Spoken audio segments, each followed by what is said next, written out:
Hi everyone and welcome back to another video. Yes, I am filming this in a different location. We're actually in our Airbnb because we're in London at the moment. It's an absolutely stunning Airbnb, and if you watch my Christmas vlogmas, I think it will be my final one, so it's going up like way after this video. I will give you a little tour of it. But in today's video, I thought I would just talk about some of my sort of reading observations of my reading, obviously, for this year. I have some thoughts, and these thoughts are going to inform the books that I read next year, so I thought I would just share with you some of the sort of things that I've learned about myself and my reading during 2021. The light is doing all sorts of weird things. It is like the sun is starting to set. It's about 3 PM at this point now, and yeah, it's just beaming all over here, so I have put on the lights in here as well. But yes, let's talk my 2021 reads and some of the things that I have personally learnt whilst reading this year. And one of those first things is I really don't think I enjoy thrillers. I find thrillers are either middle of the road or very, very underwhelming. And a lot of the ones that I have found and read this year very much fall into the category of underwhelming. I think there are two things when it comes to thrillers. Like, I think for me there's a baseline in what sort of star rating and I would give to a thriller. In terms of, for me, a thriller is always going to be based on how much does it, oh my god, wow you, and how much of it do you think is actually feasible. Thrillers very much, I think, like detective, mystery, crime stories, involve a level of suspending your disbelief. And with thrillers, I just read them and I'm just like, this is bullshit. And I think you need to have a level of that, and for me sometimes that wavers. But the other thing for me along with thrillers is I find thrillers are very simply written. The basis of a thriller and how impactful it is very much relying on its shock factor, its thrill factor, and therefore for me, like, unless something is really, really, really well written, it's never going to go above a 3-star for me personally, because I enjoy something that's like well put together beyond just like putting words together. I enjoy like sort of, I wouldn't say like flowery writing, but I enjoy reading a sentence and knowing that, you know, someone has thought about how they've carved it rather than it is the way they're telling the story, and therefore it's a means to an end. And therefore for me, like, thrillers never really seem to move beyond the 3-star mark, because they're just things that I liked, and I think, yes, you've been able to string some words together so that it's not actually really badly written. But back to the first point, I think with thrillers, it's also a very personal thing. One, you have to suspend your disbelief, but it's also based on what you actually really enjoy. And some things, you know, the atmosphere will be building up, but it's the way it's being built up. Do you, as a reader, believe in the sort of layers or other steps that you're going through to get to where the big reveal is going to be? And for me, sometimes when I'm reading a book, it just falls flat, or it's like, okay, it's like, you know, building me up and things like that, and then it gets to the reveal and I'm like, that was rubbish. Like, I didn't see that coming from anywhere. Like, the way you've built this up, you've just gone and done like a 180. Like, how did we get here?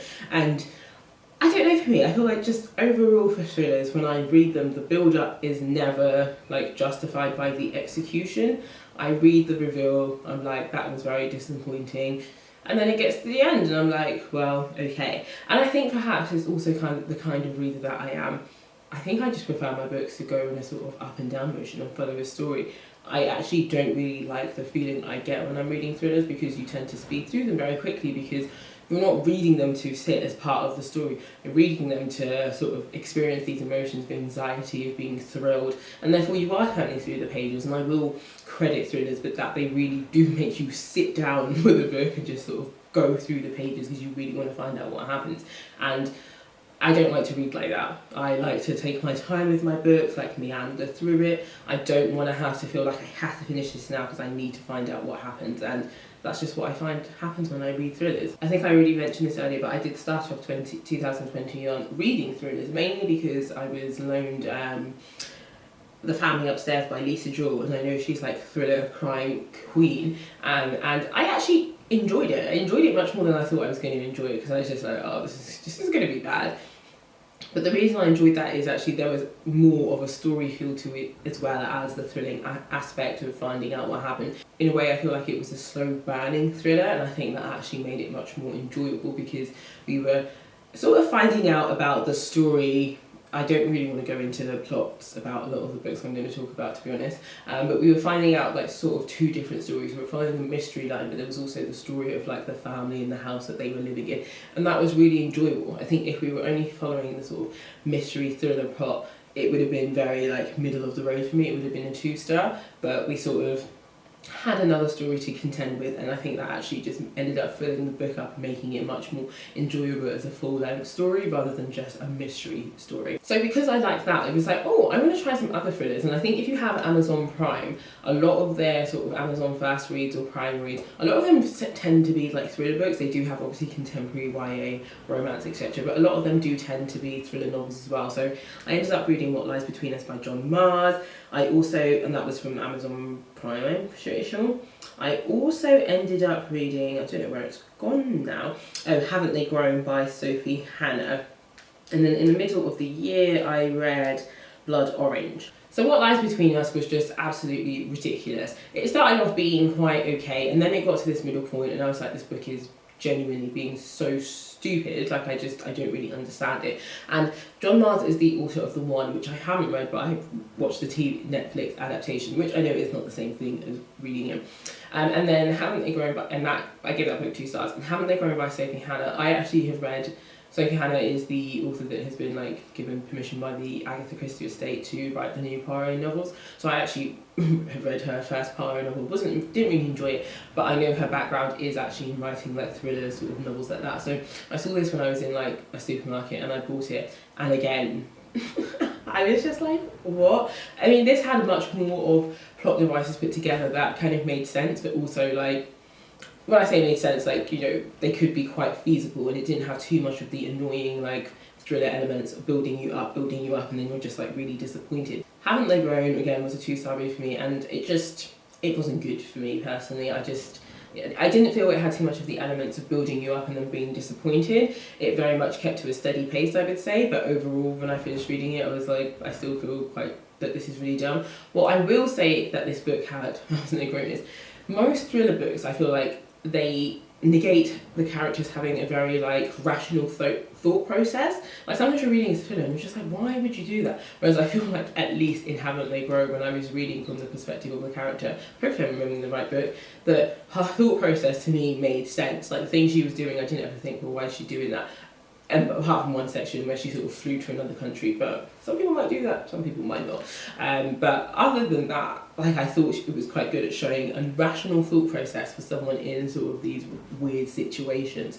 So yeah, that was towards the beginning of the year, and in the middle of the year I read Blood Orange. I had all but given up on reading thrillers at that point, but Blood Orange, one of my friends was giving away some books and I saw that, and I'd seen the cover around a couple of times, so I was like, let me give it a go. Again, another 2-star read, and I think Blood Orange is one of those books that just hits you with a sideways sort of end, and I didn't like that. I think sometimes you have to play fair. Obviously with thrillers I don't think the point is to know everything that's happening and try and work out, you know, what the situation is, but it just hits you with this end bit and I'm just like, how are we ever supposed to get there? And just one thing I will say about Blood Orange, and I can't remember for the rest of them, Blood Orange had quite a UK focus to it, which I quite liked. You could very much tell it was set in the UK, and like the drinks and like the location. It was set in London, in fact, and I liked that. But I found it incredibly underwhelming. And in all 3 of the books, like they were just okay written. They were written nicely. It's what I expect from an author who's going to publish in a book, to be able to put like words together, make sure it makes sense, make sure things flow. So for me, it was none of these were ever going to really get more than 3 stars. And to be honest, the Lisa Jewell one I think is the only one that got 3 stars, the rest all got 2 stars. So yeah, it's such a shame. Like just generally, I don't really think I'd be the kind of person that will lean towards thrillers. I always like see, you know, new thrillers being released and think, oh, I wouldn't have read that. But the combination of actually how I feel when I'm reading the thrillers, I feel like so anxious, trying to find out what's happening, trying to make sure nothing bad is happening to these characters, and most of the time something bad is happening. But yeah, the feel of how I feel when I'm reading it, and then usually the reveal, I'm just like, that was underwhelming or that was stupid. I don't want to keep doing that to myself, so I think thrillers are just going to have to like be not on my bookshelf, on my radar, because I really think I'm going to struggle to find one that I genuinely like. So the second thing I've learned about myself in my reading kind of piggybacks off of thrillers, but not really, is I'm someone, well I think anyway, that definitely likes the mystery genre. I'm shooketh to find out that this is the case, because I really didn't think I did. But obviously you guys know I've been on my Poirot hype, like whatever, and I've not finished the last book. I will finish it, but this year I have also finished, and I think I started listening to it actually this time last year, the Simon Brett series, which is the Feathering Mysteries. I think he has a couple of other sort of series as well, but that is about two amateur sleuths, Carol and Jude. And again, it's just one I really like. It's cozy crime, it's set in a small town in England somewhere, and they're just investigating crimes around their area. Some of them are ridiculous, and again, none of these books I think have gotten more than a 3 stars, maybe 1 or 2 have gotten 4 stars, and that is because I think sometimes he deals with wider societal issues in that book as well, which I quite liked. But some of them have gotten 2 stars because I felt like he's just like over-egged it and is kind of a bit what's the word I'm looking for? I can't remember the word I'm looking for, but I just feel like he can be a bit small-minded, and I know it's through the mouths of the characters, but sometimes I just feel like actually this is clearly your thoughts. I think in total there are 18 books in this series at the moment. The first book published in 2000, so I have listened all the way from there until the most recent one, which either published this year or last year. And it's been quite nice to see the evolution of the characters, because actually, although the book was published in 2000, I feel like perhaps the time frame that he's writing in is just a little bit earlier than that. So it has been nice to sort of evolve with the characters and see like how their different viewpoints have changed, and also how like the world around them has also changed. And it's not a huge change, don't get me wrong. But I liked that. And again, this is actually very much of a slow sort of mystery plot, and the crimes aren't anything exciting and nothing to write home about. They very much are amateur sleuths. They're not like, you know, in cahoots with the police or anything like that. It's not like a sort of Poirot Jack relationship or anything like that. And they just solve these little crimes around them. Sometimes they go on holiday and there's a crime to solve there. And it just goes on like that. And I just really enjoy the sort of exploration of the 2 characters and their friendship, but also the little mysteries that they solve and the little settings that they find themselves in. And actually what I enjoy the most about these series is, like I said, yeah, learning more about their friendship, but being told a story about like different characters and different people, but through the lens of, you know, trying to solve this murder. So I just feel like you're getting 2 stories in one, really. You get a story of like bickering and like relationships with other people, but you're also focused on finding out who actually committed this crime. Alongside this, like I said, I have obviously been listening to my Poirot novels. I think the only other like sort of mystery book I read was one called Murder Among Friends, and the author is Jennifer something, I can't remember the full name, but I obviously will stick the covers on the screen as I'm going along. And then just recently I read Scottish Murder of a Lady, a Scottish mystery, which is a British library crime classics. Honestly, trip up every single time I try to say that. So yes, I am now starting to branch out and read other books in the mystery genre away from the Agatha Christie, and I'm so excited to actually explore more of that next year.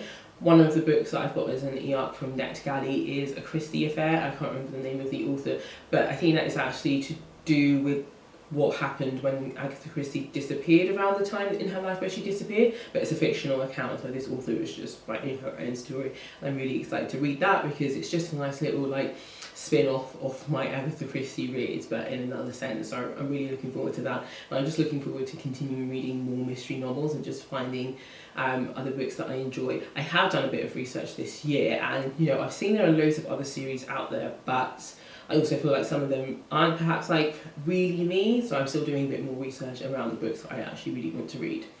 Something that's been a huge like revelation for me this year is I've really enjoyed my non-fiction books way more than my fiction books.